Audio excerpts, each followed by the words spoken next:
This girl lives a very pitiful life. She is bullied by her classmates every single day. Her name is Sophia, and she attends a school for nobles. Because nearly all the students there come from higher-ranking families, almost everyone feels entitled to bully her. Among the bullies, one girl named Carissa is especially cruel. She often leads a group of other girls to mock Sophia, saying she's just a low-ranking noble. On top of that, they make fun of her appearance and ridicule her for having a flat chest. One day, Carissa goes so far as to lock Sophia inside a storage box for several hours, all just to steal Sophia's boyfriend. Sophia falls into deep despair and even considers ending her life. But then, an unexpected twist completely changes her fate. In just 3 days, she becomes the most talked about girl in the entire school. The most handsome nobles in the country all want to marry her. Now, it's Carissa who desires to disappear, and she's consumed by jealousy and rage every single day. To understand how this happens, we need to look at how the world works. In this setting, every person who turns 16 draws an animal card. These cards grant divine blessings from different animal gods, and the power gap between them is huge. Some people grow wings and are able to shoot while flying through the sky. Others gain the speed of a hunting dog, breaking the physical limits of the human body. Lady Luck finally comes to Sophia's side. She draws the Gorilla God, a divine card said to appear only once every 100 years. Curious and uncertain, Sophia privately asks the headmaster about the nature of this mysterious god. Though he has served at the academy for decades, it's the first time he has seen the Gorilla God card. He tells Sophia that this god is considered the strongest combat god of them all. Her future path is already set, which is to become the most powerful battle queen in the kingdom.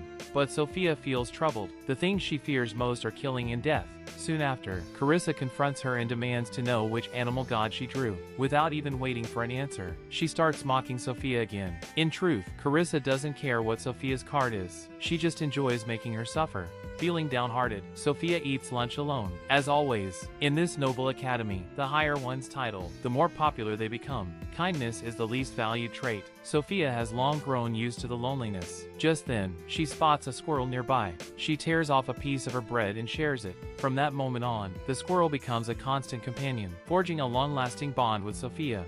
After school, Sophia is summoned to the headmaster's office. There, she is informed that she must participate in the Royal Knight Order's entrance exam. Because of the immense power granted by the Gorilla God, nearly everyone chosen by it ends up joining the Royal Knight Order. Sophia becomes anxious. She worries that if she refuses, she might face punishment, so she pretends to agree and secretly plans to fail the test on purpose. On her way to the examination site, she comes across an old man struggling to move a heavy load. Sophia uses her newfound strength and easily lifts it, showing power far beyond Captain America. After finishing the task, she realizes she has lost her way. At this moment, a boy who's slightly more handsome than me appears. His name is Louis. He points Sophia in the right direction and gently wipes the dirt off her face. In that instant, Sophia feels like she has fallen in love. But reality quickly pulls her back. At the test site, she notices she is the only girl present, which makes her extremely nervous. What surprises her even more is that the examiner for today's test is none other than Louis.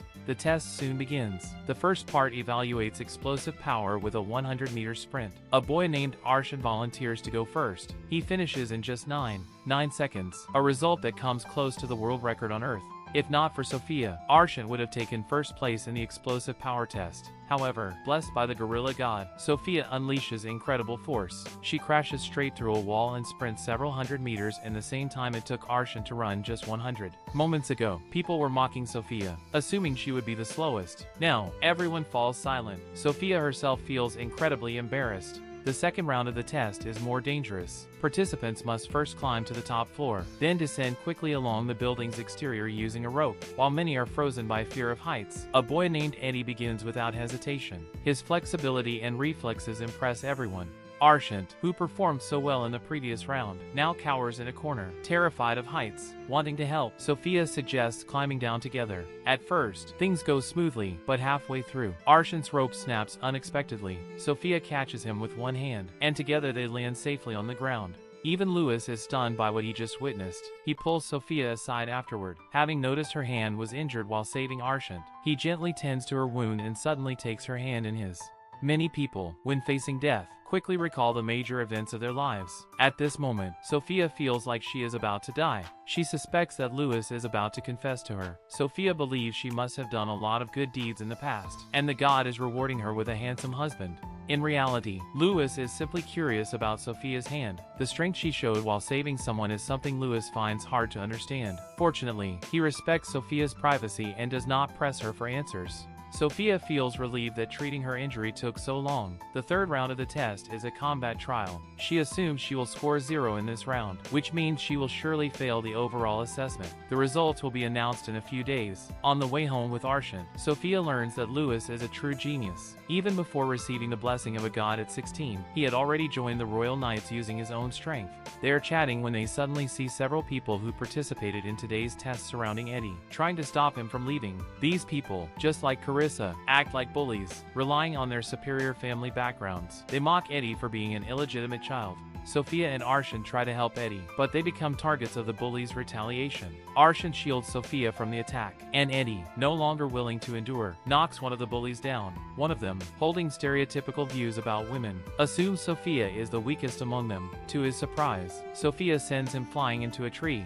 After the conflict ends, Eddie, having observed Sophia's performance today, guesses that her animal god is the gorilla. Arshan has great physical strength. Eddie possesses top-level intelligence. What he lacks most is the power of the gorilla god, which makes him deeply envious of Sophia. He mentions that there are two most powerful combat gods on the continent, and one of them is the gorilla god. The classic trio appears once again. Eddie always wears a blank expression, much like Uchiha Sasuke from Naruto. Arshan resembles Uzumaki Naruto, while our protagonist Sophia shares the kindness of Haruno Sakura. These three young people form a deep friendship through today's experiences. For a moment, Sophia truly hopes to pass the test so she can stay with them. As if the god has heard Sophia's wish, the headmaster informs her that she has passed the test. Interestingly, Eddie and Arshan have transferred into Sophia's class. They treat Sophia with warmth and familiarity, which stirs Carissa's dissatisfaction. During the break, Sophia specifically asks Eddie and Arshan to keep everything about the gorilla god and the Royal Knights a secret. She simply wants to keep a low profile to avoid triggering Carissa's jealousy and pranks. Sophia's wish does not come true. She discovers that Louis has also appeared at the school. Louis usually spends most of his time handling duties in the Knights, but he is also a student of the Noble Academy. He takes the initiative to talk to her. Sophia notices the killing intent in her classmate's eyes and immediately stops Louis from continuing the conversation. The thing she fears the most finally happens. From that day on, Carissa starts bothering Sophia more frequently than ever. During lunch, Sophia is no longer as lonely as she used to be. Many people now watch the trio closely, especially since Louis joins them as well. He enjoys sitting next to Sophia during meals. To avoid drawing attention, Sophia eats a few bites quickly and escapes. Louis is very considerate, noticing that Sophia did not eat enough. He specially brings her some muffins. This pushes Carissa's jealousy to its breaking point. They start bothering Sophia several times a day, and their mockery becomes increasingly cruel. This leads to the next scene, where during the night corps assembly, Arshan notices that Sophia looks exhausted. At this moment, a few men catch Sophia's attention. The man leading them is none other than the captain of the Royal Knight Corps, Schwal. While welcoming the newcomers, he notices that Sophia's long hair might block her vision and affect her combat performance. So, Schwal offers the suggestion to trim her long hair. That night, Sophia tries to cut her hair by herself, but ends up ruining it. She decides to wait until morning and find a salon to fix her hairstyle. While out, Sophia unexpectedly runs into Louis on patrol. She quickly asks where she can find a salon. Louis takes her straight to someone he knows. When Sophia sees the shop owner, she is completely stunned.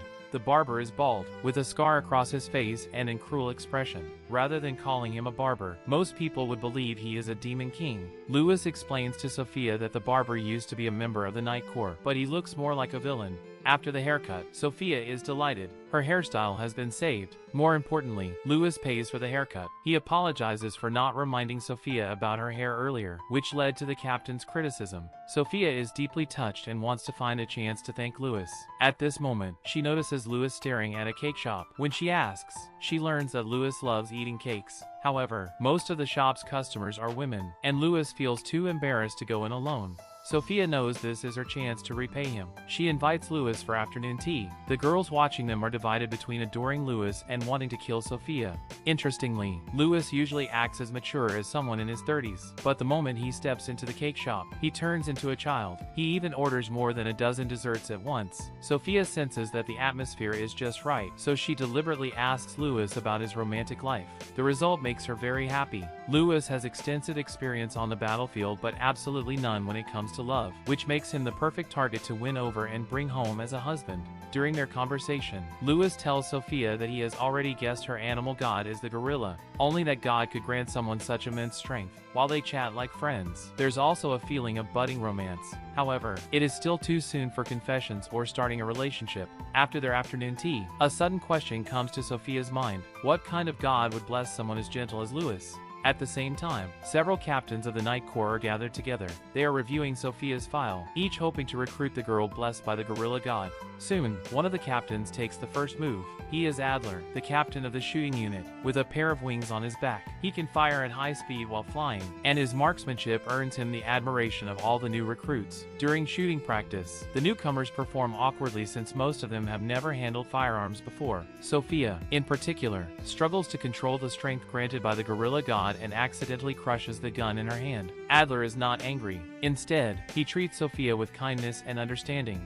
That night, all the Night Corps leaders, from the captains to the commanders, gather for a meeting. A fierce argument breaks out among them. There is only one issue on the table, which is everyone wants to recruit Sophia. That brings the end of episodes 1 to 3. I wonder if you are enjoying this anime told from a female perspective. There is one thing I'm not entirely satisfied with. The protagonists nowadays tend to be overly kind. After gaining power, they should at least fight back against bullies. Otherwise, the bullies will only grow more arrogant, and the strength the protagonists acquire will feel meaningless. If you can't even protect yourself, how can you protect the world? I really hope the creator will give Sophia some satisfying revenge scenes in future episodes. Alright, that's all for today's recap. If you want to know what happens next in the story, leave a comment saying continue. I'll decide whether to make recaps of future episodes based on your feedback. If you also enjoy fantasy anime like this, feel free to mention it in the comments, and I'll choose some of them to recap. Lastly, and most importantly, don't forget to subscribe to my channel. See you in the next episode.